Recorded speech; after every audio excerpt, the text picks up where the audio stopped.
un fils.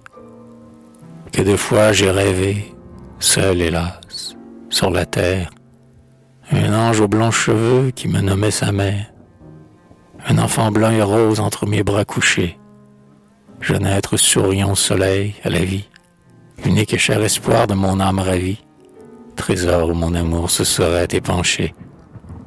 Je le voyais déjà grandir dans ma pensée, comme un jeune arbrisseau dont la tige est lancée, s'élève avec orgueil sur le sol maternel. Et mon œil attentif aimait à voir son âme, briller naïve et pure en ses regards de flamme, comme un reflet du ciel. Ardent, et de ses jeux pris avec ivresse, si sa fougue parfois alarmait ma tendresse, j'étais heureuse aussi quand, lui tendant la main, sur le seuil s'avançaient quelques vieillards timides, et j'embrassais mon fils qui venait, l'œil humide, de courir vers le pauvre et lui donner son pain. Mon fils, mon seul amour, mon espoir et ma joie, dont la jeune raison chaque jour se déploie, qui déjà sait comprendre et graver dans son cœur qu'on doit amour à Dieu, qu'il frappe ou qu'il bénisse, indulgence à son frère, horreur profonde au vice, et pardon à l'erreur.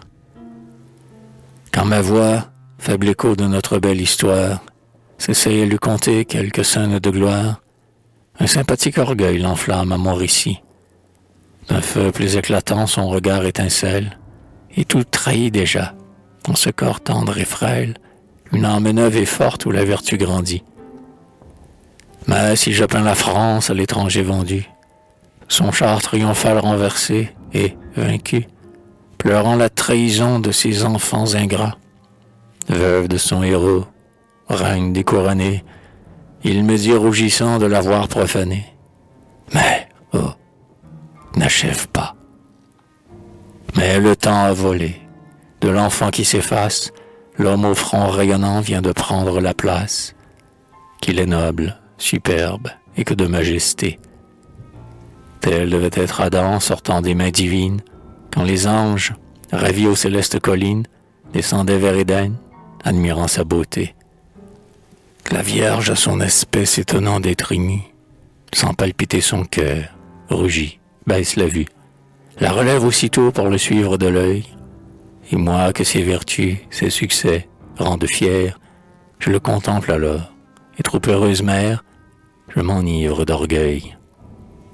Sans regret maintenant, je puis quitter la vie, car mon fils est un homme et ma tâche est remplie, et je m'endormirai paisible sur son cœur, lit doux à mon repos, sans tache, sans souillure, qui n'a jamais flétri, sous son ardeur impure, d'un coupable désir le souffle corrupteur.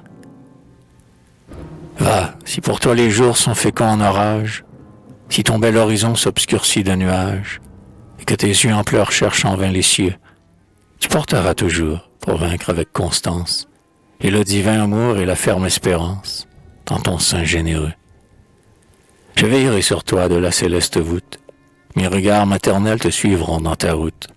Ici, par la douleur, je te vois abattu, sur l'aile d'un archange, au sein des nuits profondes, mon âme, franchissant la distance des mondes, viendra du haut des cieux ranimer ta vertu. Mais non, c'est une erreur que j'avais caressée, un rêve mensonger dont je m'étais bercé. L'enfant a disparu, je reste seul, hélas. Mon fantôme adoré, ma ravissante image, ce fils de mon amour, cet homme, mon ouvrage, s'est enfui de mes bras.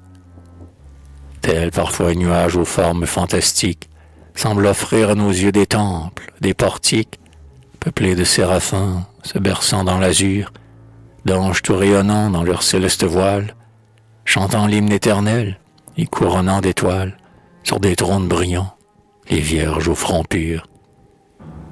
Mais quand l'œil enchanté sourit à ces images, un vent léger s'élève, et bientôt les nuages effacent en fuyant ce tableau radieux.